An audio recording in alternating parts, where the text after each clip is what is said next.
तो हाँ जी, आपका नाम है गुरप्रीत सिंह। आपकी कुंडली बनी है मीन लग्न की। राशि आपकी है वृष। कुंडली में आपके ग्रह अच्छे भी हैं, ग्रह कुछ खराब भी हैं, और पूरा विस्तार में आपको मैं समझाऊंगा। और आपने जो सवाल लिख के भेजे हैं, आपने अपने विवाह के बारे में पूछा है, सरकारी नौकरी का योग है या नहीं, और धन संपत्ति के बारे में पूछा है। तो सबसे पहले तो देखो जी, आप ये समझो कि जो कुंडली होती है इसमें होते हैं 12 घर। 12 घर मैं लिख देता हूँ, वो आप पहले एक बार समझ लो। ये है आपका पहला घर, ये है दूसरा घर, तीसरा घर, चौथा, पाँचवा, ये है छठा घर, सातवां, आठवां घर, नौवां, 10वां, 11वां और ये 12वां घर। अब ये जो मैंने 12 घर लिखे हैं, इन घरों से आपके जीवन के बारे में कुछ न कुछ पता किया जाएगा। जैसे कि इस पहले घर से हम पता करेंगे आपका जो शरीर है वो कैसा होगा, हेल्थ कैसी होगी, स्वभाव कैसा, रंग रूप कैसा, ये हम पहले घर से देखेंगे। दूसरा घर आपका है धन जोड़ने का। तीसरा घर छोटे भाई बहनों का है। चौथा घर आपकी है माता, मकान, वाहन। पाँचवा घर बच्चों का है। छठा घर है शत्रु, रोग, कर्जे का। सातवां घर आपकी है पत्नी का घर।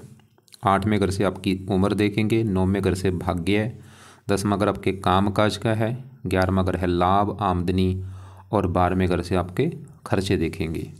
तो आपने यहाँ पे मेरी दो बातें नोट करनी है। पहली बात, जो मैंने 12 घर लिखे हैं इनको याद कर लो, और दूसरी बात, इन 12 घरों से जो कुछ देखा जाएगा वो याद कर लो।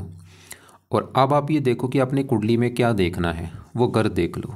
जैसे कि मान लो आपने देखना, अपने बच्चों के बारे में जानना है, बच्चे कैसे होंगे, तो बच्चों का घर है कुंडली में ये 5वां घर। तो 5वें घर से देखेंगे आपके बच्चे। अब 5वें घर में एक नंबर लिखा है 4। 4 होती है कर्क राशि, इसका जो मालक है वो है चंद्रमा। तो आपके बच्चों को देखने के लिए हमें चंद्रमा को देखना पड़ेगा। ऐसे ही अगर आपका सवाल है आपके धन को लेके, तो दूसरा अगर कुंडली में धन का होता है, खासकर धन जोड़ने का। अब दूसरे घर से धन जोड़ना देखेंगे, और दूसरे घर में नंबर लिखा है 1। 1 है मेष राशि, मालक बना मंगल। तो आपके धन जोड़ने के लिए हमें मंगल को देखना पड़ेगा। तो आपको मेरा कहने का मतलब समझ आ चुका है कि जो कुछ देखना है वो घर देखना है, और घर का मालक देखा जाएगा। अब देखो जी, आपकी जैसे मैंने बोला कुंडली में ग्रह अच्छे भी हैं, ग्रह खराब भी हैं। और ये जो ग्रह होते हैं इनका जो असर है वो हमारे जीवन के ऊपर वैसे तो हमेशा रहता है, लेकिन इनका जो असर होता है वो कई गुना बढ़ जाता है जब इनकी दशा चलती है। दशा में ये ज़्यादा एक्टिवेट होते हैं। तो अभी देखो जी, दशा आपके ऊपर किसकी चल रही है। दशा जो होती है 2 प्रकार की होती है, एक महादशा, एक अंतरदशा। महादशा जो होती है काफ़ी बड़ी होती है, और ये आपके ऊपर चली हुई है राहु ग्रह की, और ये चली है 2012 में चली हुई है, ख़त्म होगी 2030 में जाके। अभी भी काफ़ी लंबी है, पिछले कई सालों से चली है। तो इसका मतलब ये है कि इन 9 ग्रहों में से आपके जीवन के ऊपर जो बड़ा असर है अभी वर्तमान में, वो है भाई राहु ग्रह का, क्योंकि उसकी चल रही है महादशा। अब राहु का असर है कितना, वो समझ लो 80% है आपके ऊपर। आपकी अगर 100 में से 80% लाइफ देखी जाए, तो 80% आपके साथ जो कुछ अभी हो रहा है वर्तमान में, जिसमें से आप जो भी खा रहे हैं, पी रहे हैं, काम कर रहे हैं, कुछ भी कारण है ये राहु ग्रह। और बाकी बचा असर होता है 20% जिसकी होती है अंतरदशा, वो चल रही है शुक्र की। ये 12वां महीना 23 से चली है, पिछला 1 साल हुआ है, और अभी भी 2 साल की पड़ी है, 26 में ख़त्म होगी। 12वां महीना 26 में, पूरे 2 साल की पड़ी है। तो हमने अभी क्या देखा कि आपके ऊपर जो असर है सबसे बड़ा इस राहु ग्रह का है। जो भी आपकी लाइफ में चीज़ें हो रही हैं, राहु कारण है। दूसरा असर है इस शुक्र ग्रह का।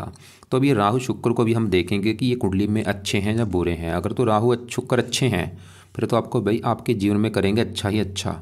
अगर बुरे निकले तो बुरा ही बुरा करेंगे। पहले मैं राहु की बात करता हूँ। तो राहु आपका बैठा है यहाँ पे 7वें घर में, और 7वां घर है आपकी पत्नी का घर। अगर आपकी पत्नी के बारे में जानना है कि पत्नी कैसी होगी, पत्नी का सुख है या नहीं, तो ये 7वां घर देखना पड़ेगा। और आपको मैंने अभी क्या बोला था कि घर का मालक देखना है। तो 7वें घर में देखो जी क्या लिखा है, 6 लिखा है।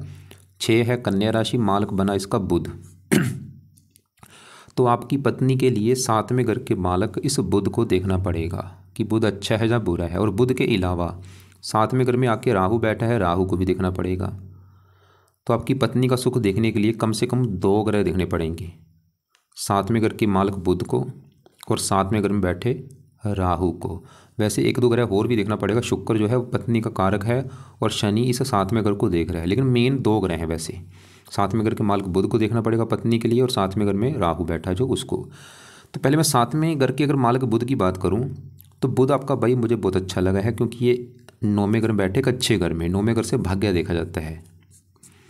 और बुध किस घर का मालक है? पत्नी घर का, मतलब पत्नी जाके बैठी है भाग्य घर में। बुध ये दिखा रहा है कि आपकी पत्नी के आने के बाद आपका भाग्य साथ देना शुरू हो जाएगा, बुध ये दिखा रहा है। और बुध इस कुंडली में एक और घर का मालक है, इस चौथे घर का, क्योंकि चौथे घर में नंबर 3 लिखा है, 3 है मिथुन राशि, इसका भी मालक बुध होता है। और चौथा घर है आपकी कुंडली में आपकी माता, मकान, वाहन का घर। बुध ये दिखा रहा है कि आपको भाई लाइफ में माता, मकान, वाहन, भूमि, जमीन, जायदाद, ये सभी सुख अच्छे मात्रा में मिलेंगे। और ये विदेश का भी योग लेके बैठा है बुध, क्योंकि चौथा घर जन्मभूमि का होता है, जन्मभूमि चली कि विदेश के घर में, ये विदेश का भी घर है। बुध ये भी दिखा रहा है कि आप मतलब जन्मभूमि से दूर भी जा सकते हैं, जो आपकी जन्मभूमि है। जैसे आपने लेकर रखा है सुनाम लेकर रखा है, तो आप सुनाम से दूर भी जा सकते हैं। दूर का मतलब है चाहे कोई दूसरी कंट्री में चले जाओ, चाहे आपका अपना ही देश है वहाँ पे, मतलब सुनाम से आप मान लो कहीं दिल्ली चले जाते हो, कहीं महाराष्ट्र चले जाओ, मतलब दूर जाना। तो बुध देखो, जिस सवाल की बुध अच्छा जो बोला, मैंने बोला बुध अच्छा है, क्या अच्छे फल देखो, पत्नी घर का मालक है, पत्नी के लिए अच्छा, बल्कि ये दिखा रहा है कि पत्नी आएगी तो किस्मत चमकेगी, भाग्य साथ देगा, और पत्नी के द्वारा भी आपका भाग्योदय होगा, वो भी मतलब आपके भाग्योदय में सपोर्ट करेगी। और चौथे घर का मालक है माता, भाग्य, माता के द्वारा भी आपका भाग्योदय होगा, और भाग्यवंशी आपको माता, मकान, वन का सुख अच्छा मिलेगा, बुध दिखा रहा है। अब देखो जी, बुध तो हमने अभी देख लिया जो कि पत्नी के लिए अच्छा है, लेकिन पत्नी घर में जो राहु बैठा है, अगर इसकी मैं बात करूँ तो राहु यहाँ पे बैठा है 7वें घर में, जो 6 लिखा है, ये है कन्या राशि, ये राहु की स्वय राशि है, मतलब राहु इसमें, ये राहु अपनी, इसमें राहु अपनी राशि मानता है, इसको खुद की राशि मानी गई है राहु की। और ये एक अच्छी बात है कि अपनी राशि में बैठा है, और इसकी दृष्टियाँ भी हैं, 5वीं दृष्टि पड़ रही है 11वें घर के ऊपर, यहाँ पे शनि की राशि है मित्र राशि, इस घर को भी देख रहा है मित्र राशि, इस घर का भी अच्छा कर देगा, चलो ठीक है। 9वीं पड़ेगी तीसरे घर के ऊपर, यहाँ पे उच्च राशि है। देखो जी, हमें राहु दिख तो रहा है अच्छा है, अच्छा क्यों दिख रहा है? क्योंकि वो अपनी राशि में बैठा है, उच्च राशि को देख रहा है, मित्र राशि को देख रहा है, मतलब राहु आपको कई प्रकार के अच्छे फल देगा। लेकिन मैंने ऐसी हजारों कुंडलियाँ देखी हैं, क्या देखा कि जब भी राहु 7वें घर में किसी का बैठता है, ऐसे लोगों को विवाह का सुख नहीं मिल पाता, ऐसे लोगों को विवाह में दिक्कतें जरूर आती हैं। तो आपका जो राहु 7वें घर में बैठा है, ये आपको विवाह संबंधी दिक्कतें जरूर देगा। अब देखो जी, ऐसा क्यों? क्योंकि राहु, इनका एक नेचर होता है सभी ग्रहों का, राहु एक दानव ग्रह है, ये पापी ग्रह है, ये जहाँ बैठता है उस घर की हानि जरूर करता है। चाहिए 7वें घर में खुद की राशि में बैठ लिया, फिर भी राहु 7वें घर को लेके कुछ दिक्कतें परेशानी जरूर देगा। 7वां घर पत्नी के, तो राहु आपको पत्नी संबंधी भाई दिक्कतें जरूर आएंगी। अब यहाँ पे देखो जी, सवाल ये है कि पत्नी संबंधी दिक्कतें आने का मतलब क्या है। यहाँ पे देखो जी, सबकी दिक्कतें अलग अलग होती हैं, मतलब जब राहु किसी का 7वें घर में बैठता है, सबकी दिक्कतें मैंने बोला है अलग अलग, मतलब अलग अलग का मतलब ये है कि जहाँ तो ऐसे लोगों का विवाह होता नहीं, या ऐसे लोगों का विवाह देरी से होता है, या ऐसे लोगों का तलाक हो जाता है, या ऐसे लोगों का पति पत्नी में लड़ाई झगड़े होते हैं। तो आपके साथ भी कोई एक घटना होगी जहाँ तो आपका तलाक हो जाएगा, या पति पत्नी में लड़ाई झगड़े होंगे, या विवाह में देरी होगी, या विवाह होगा नहीं। ये तो चांस वैसे काफ़ी कम है, मतलब ज़्यादा यही है कि आपका, मुझे लग रहा है कि राहु जो है आपका डिवोर्स करा सकता है, या आपका जैसे विवाह से पहले जो रिश्ता होता है, रिश्ता कहीं पे हुआ वो टूट सकता है, फिर रिश्ता हुआ टूट सकता है, ऐसी दिक्कत भी आपकी आ सकती है। तो राहु मतलब आपको विवाह संबंधी, पत्नी संबंधी दिक्कतें वही पैदा करेगा, ये पक्का कन्फर्म है।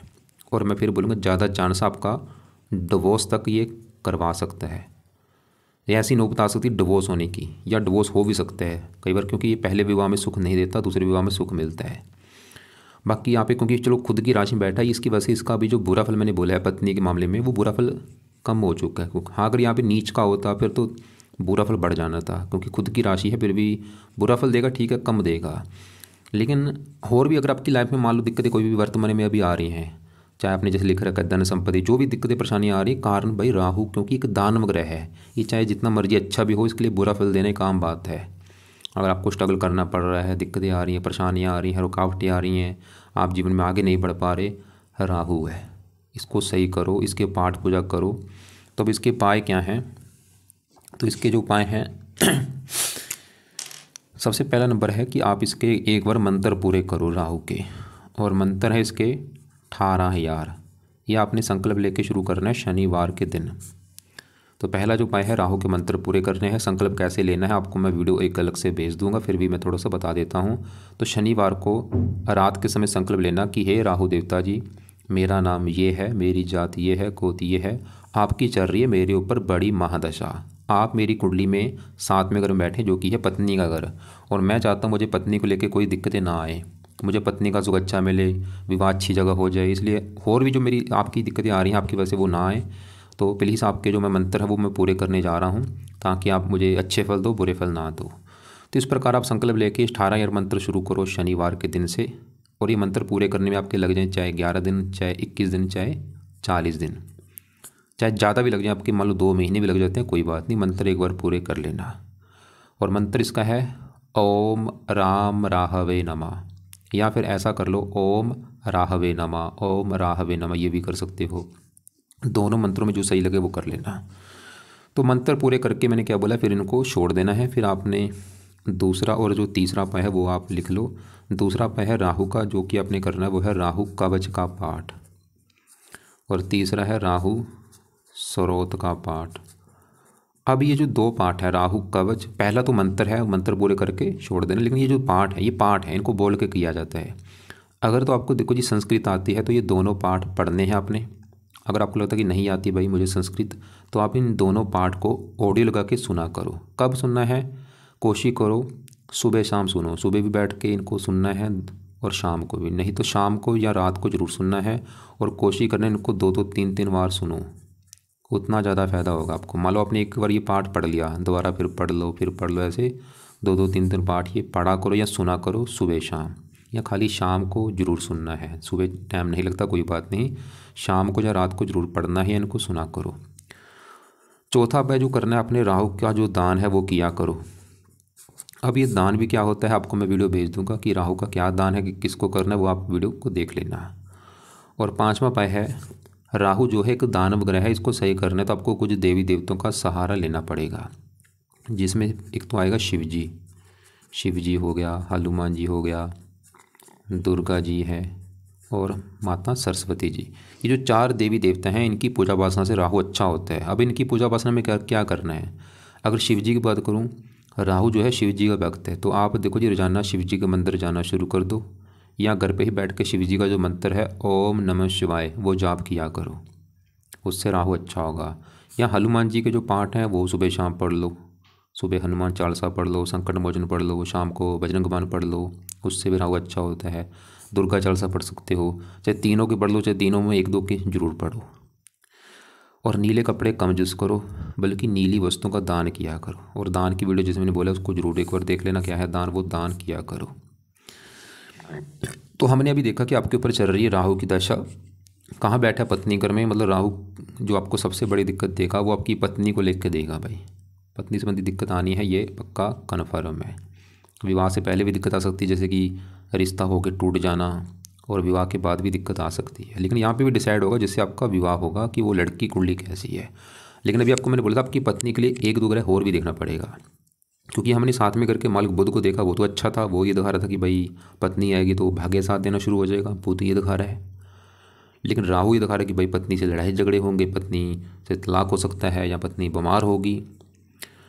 और एक ग्रह शुक्र भी होता है, शुक्र को भी देखा जाता है पत्नी के लिए, क्योंकि शुक्र पत्नी का कारक है, विवाह का कारक है, और साथ में घर का कारक है। और शुक्र की बात करूँ वो बैठा है यहाँ पे 8वें घर में, 8वें घर में 7 लिखा है, 7 है तुला राशि, इसका मालिक शुक्र होता है, शुक्र अपने घर में बैठा है, ये एक बहुत अच्छी बात, मतलब शुक्र आपका बहुत अच्छा है, क्योंकि 8वें घर में अपने ही घर में बैठा है। 8वें घर आयु का शुक्र आपकी उम्र लंबी कर देगा, और भी चीज़ अच्छी, ये पत्नी विवाह के लिए अच्छा है। लेकिन थोड़ा सा दिक्कत है कि ये शुक्र जो है ये राहु के नक्षत्र में बैठा है, ये दिक्कत आ चुकी है। ये भी थोड़ा सा मतलब हल्का सा विवाह में देरी और पत्नी से मनमुटाव ये भी कराएगा आपका। लेकिन फिर भी ये इतना ज़्यादा इसको मतलब सीरियस मत लेना, ये फिर भी चलो ठीक है आपका। लेकिन अभी देखो जी आपकी मैंने बोला था राहु की आपकी है बड़ी दशा 30 में ख़त्म होगी, और शुक्र की चल रही है अंतरदशा 1 साल से, अभी भी 2 साल की पड़ी है। तो शुक्र के भी आपको मैं 2 पाठ करने के लिए बोलूँगा, वो ज़रूर पढ़ो, ताकि ये पाठ कब तक करने, जब तक ये दशा आपकी है 2 साल तक, ये दशा अच्छी जाए। क्योंकि इसमें आपको एक दिक्कत आ सकती है, शुक्र आपको छोटा मोटा कोई गुप्त रोग दे सकता है, गुप्त अंगों से रिलेटेड, जैसे कोई पेशाब में दिक्कत आना, वीर्य में दिक्कत आना, लिंग में, अंडकोश में बवासीर हो जाना, या कोई शुक्र का जो रोग है आपको कोई हो सकता है, प्रमेह, मधुमेह, पेशाब में जो डायबिटीज़ वगैरह ऐसा कोई और रोग आपको हो सकता है। तो शुक्र के पाठ जरूर पढ़ो। और शुक्र के पाठ में पहला है आप शुक्र कवच का भी पाठ पढ़ा करो या इसको सुन लिया करो, और दूसरा है शुक्र स्रोत का पाठ। तो ये दोनों पाठ आपने पढ़ने हैं या इनको सुना कर कब दोनों टाइम पढ़ लो, सुबह भी पढ़ लो इनको एक एक बार या शाम को भी पढ़ लो, और 2 साल तक ये पाठ आपने पढ़ने हैं। फ़ायदे क्या होंगे? सबसे बड़ा फ़ायदा है कि शुक्र, मैंने जैसे बोला, ये विवाह का कारक है, पत्नी का कारक है, साथ में घर का कारक है। मतलब आपका जो विवाह संबंधी अगर दिक्कतें आ रही हैं, विवाह नहीं हो पा रहा, तो जल्दी जल्दी आपका विवाह भी हो जाएगा, पत्नी भी अच्छी रहेगी, और भी आप गुप्त रोगों से बचेंगे, और भी कई फ़ायदे हैं, हज़ारों फ़ायदे हैं। बाकी देखो जी, आपका जो शनि है पहले घर से, वो भी पत्नी घर को देख रहा है, वो भी दिखा रहा है कि भाई विवाह में देरी होगी और पत्नी से आपकी लड़ाई झगड़े होंगे। तो आपकी पत्नी से दिक्कतें आने का जो बड़ा कारण वो एक तो है ये राहु, 100 में से 80% कारण ये राहु है। दूसरा कारण शनि भी है, जो कि पत्नी घर को देख रहा है, दृष्टि दे रहा है। तो मतलब आपको मैरिज लाइफ में दिक्कतें आएंगी ज़रूर, लेकिन यहाँ पे डिसाइड होगा जिसके साथ आपका विवाह होगा कि वो लड़की कुंडली कैसी है, उसका साथ में घर का मालक कैसा है। लड़की कुंडली देख के दोनों कुंडलियों को मिलान होगा, फिर डिसाइड होगा। आगे बढ़ते हैं। आपके यहाँ पे मैं बात करता हूँ, चंद्रमा की बात करता हूँ। चंद्रमा है इस घर का मालक, 5वें घर का। 5वां घर है आपकी संतान का घर। अगर आपकी संतान, आपके बच्चे देखने हैं, 5वां घर। 5वां घर पढ़ाई का भी होता है, बुद्धि का भी। और 5वें घर में क्या लिखा है? 4 है कर्क राशि, मालक है चंद्रमा। तो आपके बच्चों के लिए हमें इस चंद्रमा को देखना पड़ेगा कि वो कैसा है। और चंद्रमा कहाँ बैठा है? तीसरे घर में। और यहाँ पे जो 2 लिखा है, वृष राशि में उच्च का बैठा है, जो कि बहुत अच्छी बात है। मतलब आपका चंद्रमा मुझे बहुत अच्छा लगा, उच्च का बैठा है। उच्च का ग्रह बहुत अच्छा होता है। क्या अच्छे फल देखो, क्योंकि संतान घर का मालक उच्च का बैठा है, तो चंद्रमा आपकी वैसे संतान के लिए अच्छा है। चंद्रमा ये दिखा रहा है कि आपको संतान का सुख अच्छा मिलेगा, और संतान होने के बाद भी आपको फ़ायदा होगा, लाभ होगा, किस्मत चमकेगी। चंद्रमा 5वां घर पढ़ाई का, पढ़ाई के लिए अच्छा है, पढ़ा लिखा बनाएगा, बुद्धिमान बनाएगा। तीसरे घर में बैठ के आपको मेहनती, साहसी। और तीसरा अगर छोटे भाई बहनों का है। चंद्रमा एक लेडीज़ ग्रह है। अगर आपके छोटे होंगे, आपकी छोटी बहनें हो सकती हैं, उनका सुख अच्छा दिखा रहा है, छोटी बहनों का सुख अच्छा मिलेगा। अब आगे बढ़ते हैं। यहाँ पे मैं गुरु की बात करता हूँ। ये गुरु भी आपका बहुत बड़े लेवल पे अच्छा है कुंडली में, और गुरु की आपकी आज भी अच्छे फल दे रहा है। आज अच्छे फल इसके इतने हैं आपके ऊपर, लेकिन इसके अच्छे फल कई गुना आपके ऊपर बढ़ जाएंगे। मतलब ये अच्छे फल ज़्यादा देगा आपको कब? जब इसकी चलेगी दशा। कब चलेगी? 2030 के बाद चलेगी आपके ऊपर इसकी बड़ी महादशा। कई सालों की दशा होगी। जैसे अभी राहु की दशा पिछले 12 से चली हुई, देखो पिछले 10, 11, 12 साल हो चुके हैं ये। और जैसे कि ऐसी ये जो दशाएँ होती हैं बड़ी कई साल की होती हैं, 12 साल, 15 साल। तो गुरु की जो दशा आपकी आगे आएगी 30 के बाद, वो आपका समा गोल्ड समा होगा। आज भी अच्छे फल दे रहा है, ये मत सोचना कि आज अच्छे फल नहीं दे रहा भाई। आज भी अच्छे फल है। आज अच्छे फल क्या दे रहा है? तो गुरु को जानते हैं। गुरु कहाँ बैठा है पहले वो देखो, वो है 10वां घर।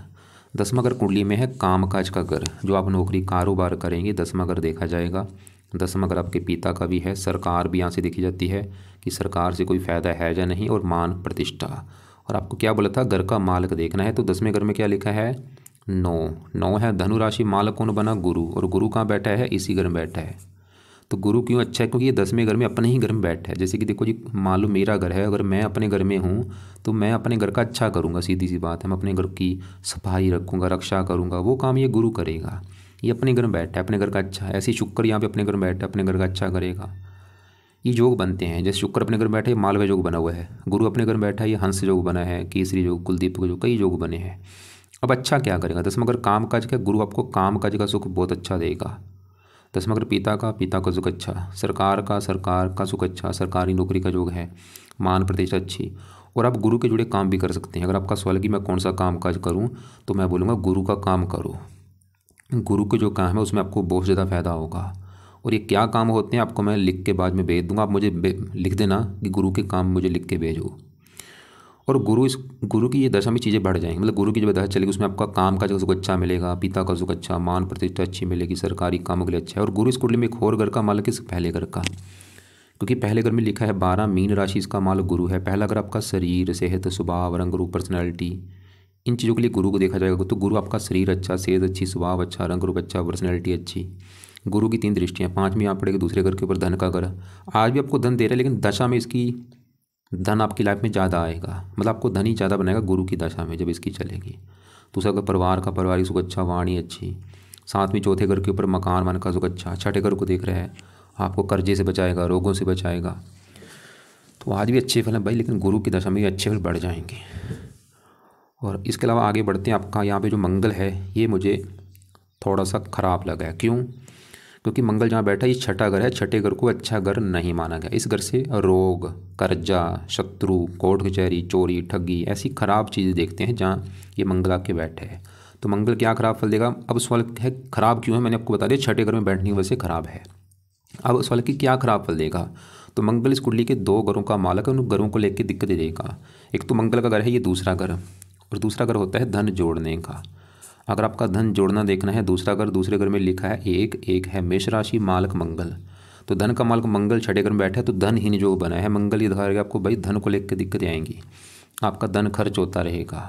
जैसे कि छठा घर रोग का है, धन रोग, बीमारी के ऊपर धन खर्च होना। छठा घर शत्रु द्वारा धन की हानि होना। छठा घर कर्जे का, धन कर्जा। मंगल आपको कर्जदार भी बना सकता है। खासकर मंगल की दशा में दिक्कतें बढ़ेंगी जब भी मंगल की दशा चलेगी, छोटी बड़ी। वैसे बड़ी दशा इसकी निकल चुकी है, जो छोटी दशा आगे आएगी आपकी। तो मंगल की दशा में आपके धन की हानि होगी, धन खर्च होना, धन को लेकर दिक्कतें आना। छठा घर रोग का, मंगल आपको रोगी बनाएगा, शत्रु बनाएगा। और मंगल आपका एक्सीडेंट भी करा सकता है, एक्सीडेंट वगैरह में चोट वगैरह लग जाना, दुर्घटना हो जाना। मंगल के देखो जी अभी तो उपाय आप चाहे रहने दो, ये आपको मैं दशा इसकी दिखा देता हूँ कब चलेगी, उस समय आपने इसके उपाय जरूर करने हैं ताकि वो दशा आपकी अच्छी जाए। तो जैसे कि आपने ये डिटेल मुझे भेजी है, देखो जी इस डिटेल के हिसाब से ये आपकी बनी कुंडली, और ये है दशा का चार्ट। जैसे अभी बड़ी दशा देखो किसकी है, राहु की, और मंगल की दशा पहले निकल चुकी है, और छोटी दशा किसकी है, शुक्र की। और यहाँ पे देखो ये लिख लो तारीख अपने पास, मंगल की दशा चलेगी आपकी 15/5/29 में चलेगी, 30 में ख़त्म होगी। ये जो 1 साल की दशा है इसमें दिक्कतें बढ़ेंगी आपकी। आज भी दे रहा है, ऐसा नहीं कि आज मंगल बुरे फल नहीं, आज भी दे रहे हैं। आज भी अगर आपके धन को लेकर दिक्कतें आ रही हैं, कारण कहीं ना कहीं मंगल है, धन खर्च हो रहा है, मंगल कारण है। और मंगल इस घर का भी मालक है, 9वें घर का, जहाँ से आपका भाग्य देखा जाएगा। भाग्य देखना है 9वां घर, 9वें घर में 8 लिखा है, वृश्चिक राशि मालक मंगल, तो भाग्य भंग योग भी बना है, भाग्य साथ नहीं देगा। वैसे मंगल ही दिखा रहा है कि अगर आप घर से दूर जाते हैं तो आपका भाग्य जरा साथ देगा।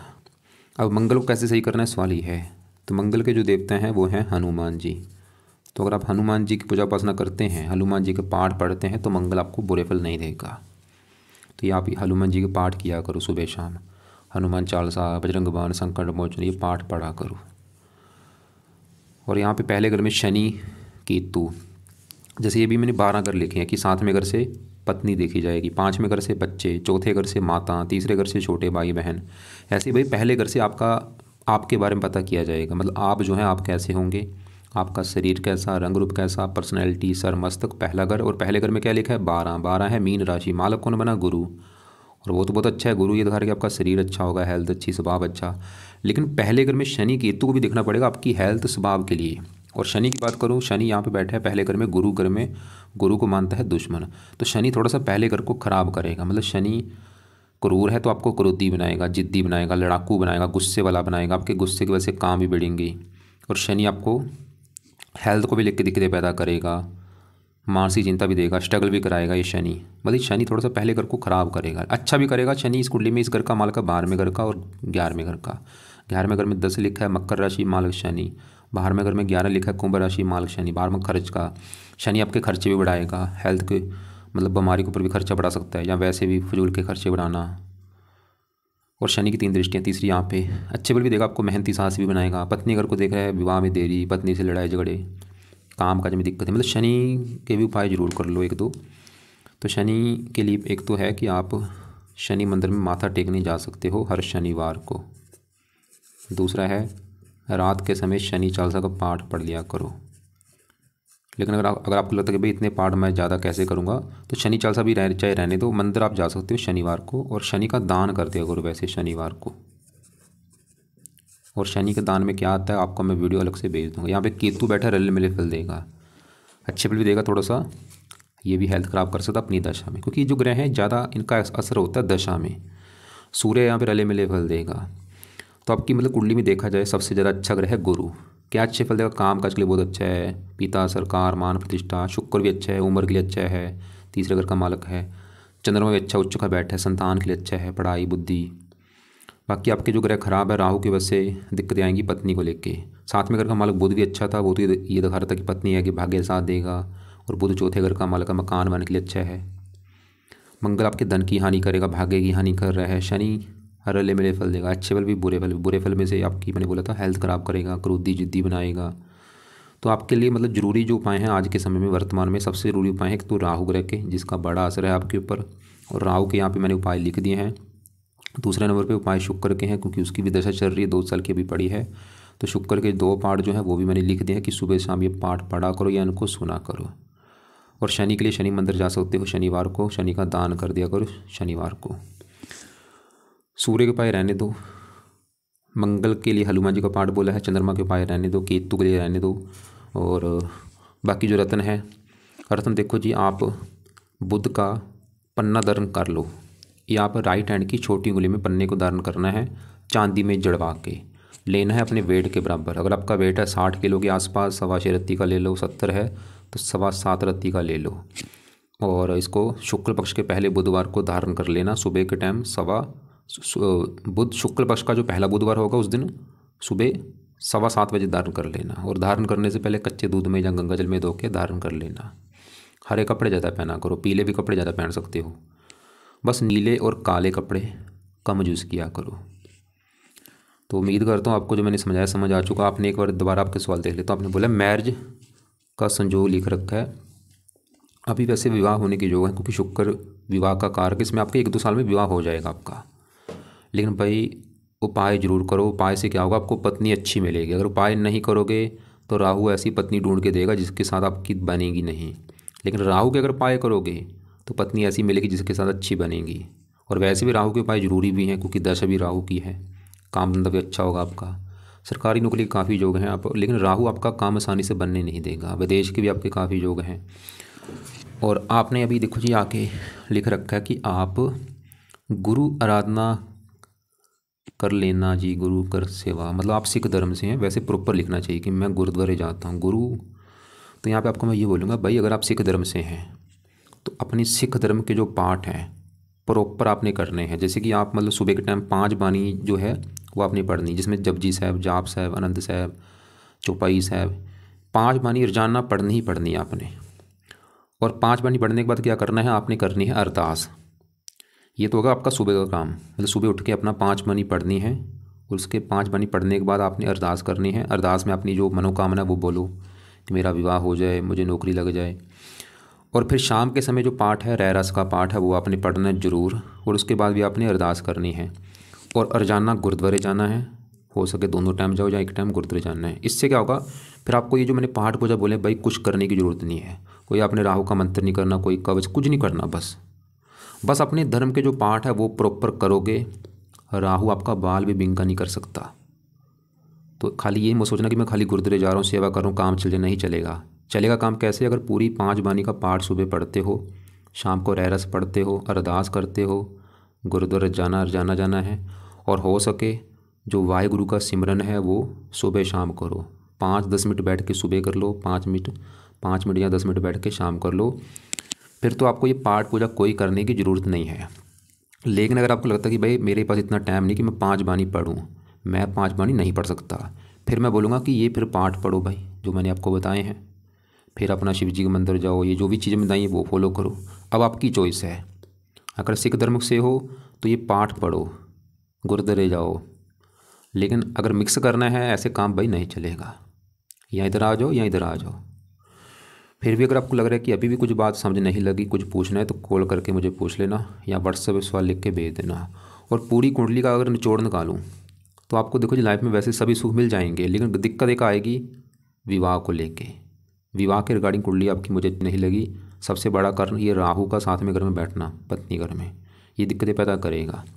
सब कुछ है लाइफ में, बस विवाह का सुख नहीं मिल पाएगा। विवाह का सुख का मतलब ये है कि आपका विवाह अगर हो भी गया तो आपकी पत्नी से बनेगी नहीं। लड़ाई झगड़े तो होने ही तो कन्फर्म है। तलाक होगा या नहीं वो बता पाना मुश्किल है, लेकिन लड़ाई झगड़े जरूर होंगे। वैसे तो तलाक राहु क्या करता है, वैसे जो हज़ारों कुंडलियाँ मैंने देखी, राहु साथ में अगर बैठ के तलाक जरूर करा देता है पहली बार, कई बार दूसरा भी तलाक हो जाता है। लेकिन डिसाइड यहाँ पे भी होता है, मैंने जैसे बोला पत्नी की कुंडली को भी देखना पड़ता है कि दोनों कुंडली कैसी है। और बाकी जितना ज़्यादा हो सकता है धार्मिक बनो, पाठ पूजा करो। और रत्न आपको मैंने बोला है बुध का पन्ना धारण कर लेना। हरे कपड़े ज़्यादा पहना करो, खासकर रात को सोते समय हरे कपड़े रखो, अपने ऊपर लेके सोने वाले हो, जो पीले कपड़े पहन सकते हो। आगे गुरु की तरह चलेगी वो समय आपका काफ़ी अच्छा है। और जैसे मैंने बोला था गुरु के भी आप काम कर सकते हैं, वो आपको काम मैं लिख के भेज दूँगा। आप मुझे बोल देना कि गुरु ग्रह के काम कौन से, वो मुझे लिख के भेज दो, आपको मैं भेज दूँगा।